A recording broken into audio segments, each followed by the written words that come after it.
syempre. Halatang ano tayo, no? Proud to be. Okay, pag nanalo siya, magkakaroon siya ng 1,000 pesos. At pag natalo naman siya, meron siyang 200 pesos. Okay, ready ka na ba? Wala naman sakit. Okay, malusog, malusog. Okay, merong nakahit, dapat na-hit mo din eh. No? Nakita pa yung strategy niya? Okay, nakita yun. Ay, tanggalin mo muna yung balangkot mo. Yan! Hindi ko kasi makita yung mga kapogian ng mga nagja-challenge sa akin eh. Okay, ready, timer, start, now! Okay, sa lahat po nung gustong sumali dito sa aming mga pa-challenge, okay, kahit parang ay share lang po kayo ng manayin up namin kayo dito sa aming mga pa-challenge. Okay, syempre mag-comment. Syempre, capture, re-replyan ko kayo, PM nyo ako kaagad, okay? Mainit ata yung manok na. Okay, mukhang chichikin, hindi niya yung ano natin, yung 1,000 pesos. Dahil meron pa siyang 1 minute and 30 seconds!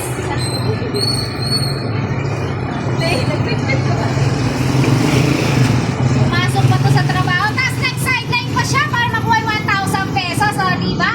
Double pay, tapos bayad pa siya bukas! Rifle!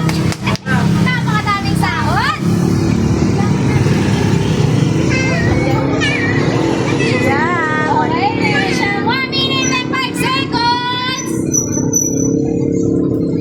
Chichikinin niya din kaya ang ating 1,000 pesos? Yung agila kaya natin magiging chicken! Okay, last 50 seconds! Ulitin ko sa lahat po na gustong sumali dito sa aming mga pa-challenge. Hanggang yan, follow and share na po tayo ng manay na po namin kayo dito sa aming mga pa-challenge. Okay, last 35 seconds. Inuna niya yung chicken kasi huli niya yung kanin. Kasi madali na yung kanin. Ayaw. Yeah, Okay, last 50 seconds. yeah. Wala ang kanin niya. Say! Yeah!